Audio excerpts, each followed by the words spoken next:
Ready. All right, welcome Brooke Henderson and Lexi Thompson to the Media Center. For those on the Zoom chat, just let me know if you have a question and I'll call on you.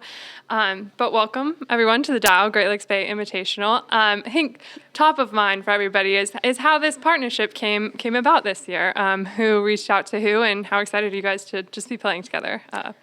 Well, I've always thought Lexi was super cool. So this is really fun for me to get to play with her this week. And it's actually been like a couple of years. We talked about it, and our dads talked about it a little bit. Maybe and more then, than we did. Yeah, and then we had other partners and stuff. But this year seemed like a great year, so here we are. Awesome.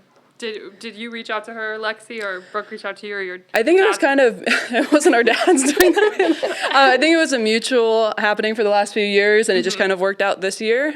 We've had partners in the past, and I've played with Brooke a bunch individually, but it's, it's exciting to be able to team up with her this week and have some fun. Yeah, I was going to ask that. I'm sure you guys have been in the same group together tons of times before, but now you get to sort of lean on each other and play with each other. How is that different for you both?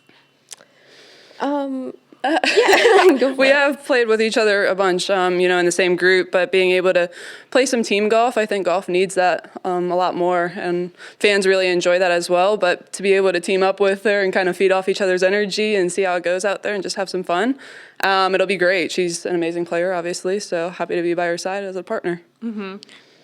You don't have to. I asked you. Brooke, maybe you can answer this one. How do you guys' games complement each other? You've seen each other in the practice round, I'm sure, but how do you think? What are your strengths versus her strengths, and how do you complement each other out there on the course? I think we're similar in a lot of ways. Ball striking is definitely a big strength for both of us. Lexi definitely hits it a lot further than I do, which is nice to have a partner that does that.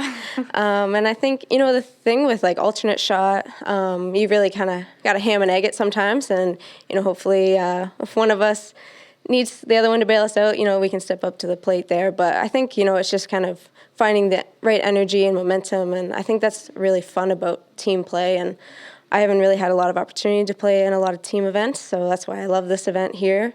And just trying to get the right energy, trying to chase some birdies, and see what happens. Ham and egging is a phrase we hear a lot. That's number one, Jeff. Write it down. Lexi, you have played in a lot of team events. When Solheim Cup's coming up this year, how do you use sort of this experience to help prepare for that, big upcoming event this year? I think team golf is so much fun. I've gotten to do it as a junior and amateur golfer as well, and it just brings out, I feel, a whole different atmosphere and energy on the golf course, and a whole different side of the player as well. I thoroughly enjoy, especially when I'm representing my country. There's nothing like it. But to be able to pair up with Brooke, I know she hasn't been able to get the opportunity of playing team golf as much, and that's why she loves this event so much. So DOW does a great job with it, but I think it'll definitely help, even though Brooke won't be on Solheim, but it's the same. You're paired up with somebody, you see how their games are, and just try to relate it to somebody else's, and personality-wise as well. That's a big part of it. Awesome.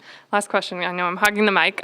For Brooke, using this opportunity, are you using this opportunity to sort of prepare for Evian next week, where you'll be the defending champ? How is your game this week going into that major? I'm really excited to go back to Evian next week.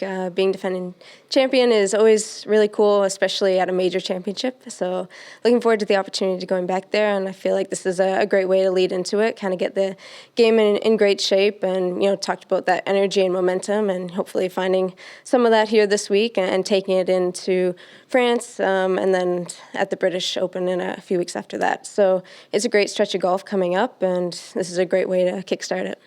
Awesome. Any questions from you, gentlemen? Yeah, Can we use the mic? Sorry, just so our transcriptionist can catch on. Dan Chalk with the Midland Daily News. How many times have each of you played this event in the past, and what have you learned from it going into this year? This will be my third time. Different partners each time. Lena Sharp in 2019, which was a lot of fun. I think we finished fifth, which was cool. And then Inji Chan 2 years ago. And then now I'm excited to have Lexi this year. I've played in it however many years it's been here. It's just a very special event. So, I think any opportunity you're able to play team golf being such an individual sport, we don't get this opportunity very often. So it's always different, and, you learn each other's game, and I'd say it's more enjoyable. It's not so cutthroat, but at the same time, we want to go out there and win and make birdies and have an exciting round. So it's not a matter of, I guess, learning, but enjoying, the energy that gets brought out in this tournament.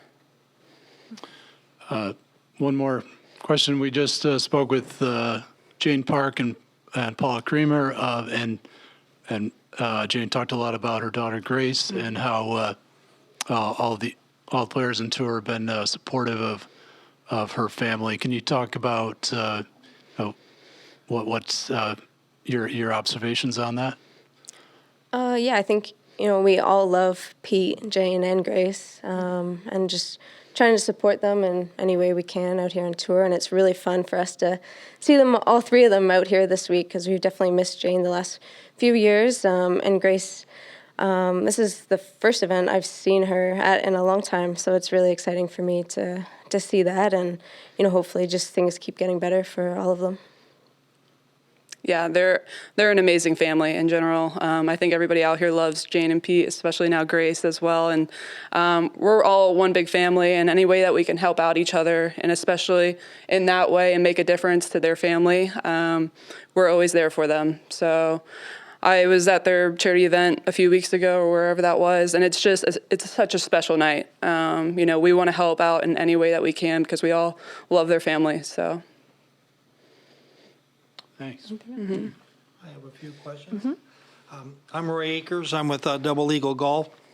Ladies, you broke another record, at least the LPGA. You busted down another barrier at Pebble Beach.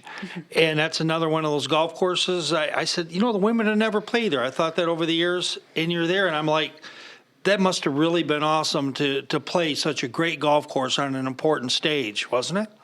Yeah, absolutely. I think it's great for the women's game to get to play these incredible venues, and I think it helps our game so much in terms of more media attention, more fans came out, and I think a lot of people watched the coverage. One, just because it was Pebble Beach, and then two, they got to see great golf. So it's really exciting for us, and we look forward to more exciting venues in the future. Talking about breaking down barriers and that, you think if they ever had a doubles tournament, either with the PGA Champions or the PGA Tour, I bet you that would not only that would really bring an extra spring to the game of golf. I mean, it'd probably raise a lot of money, and don't you think?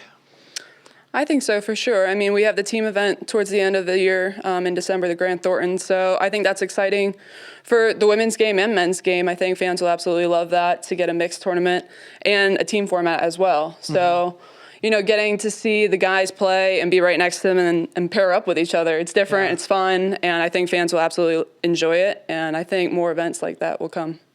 One final question.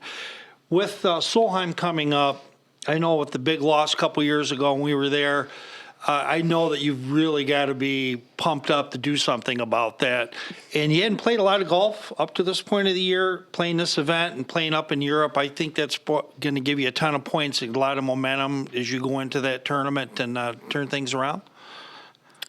Yeah, I mean, like you said, I haven't played too much golf leading up to this, but anytime I can represent my country, it's my number one goal to be on that team. It brings out a whole other side of my game just because I know I'm representing my country and I have teammates by my side. So, but every time I tee it up, I'm not only playing for myself, I feel like I'm representing my country. So I do the best I can, and that's all I can do. All right, thank you. Awesome. Well, thank you so much, ladies. Good luck this season. Thank Thank you. you. Thank you.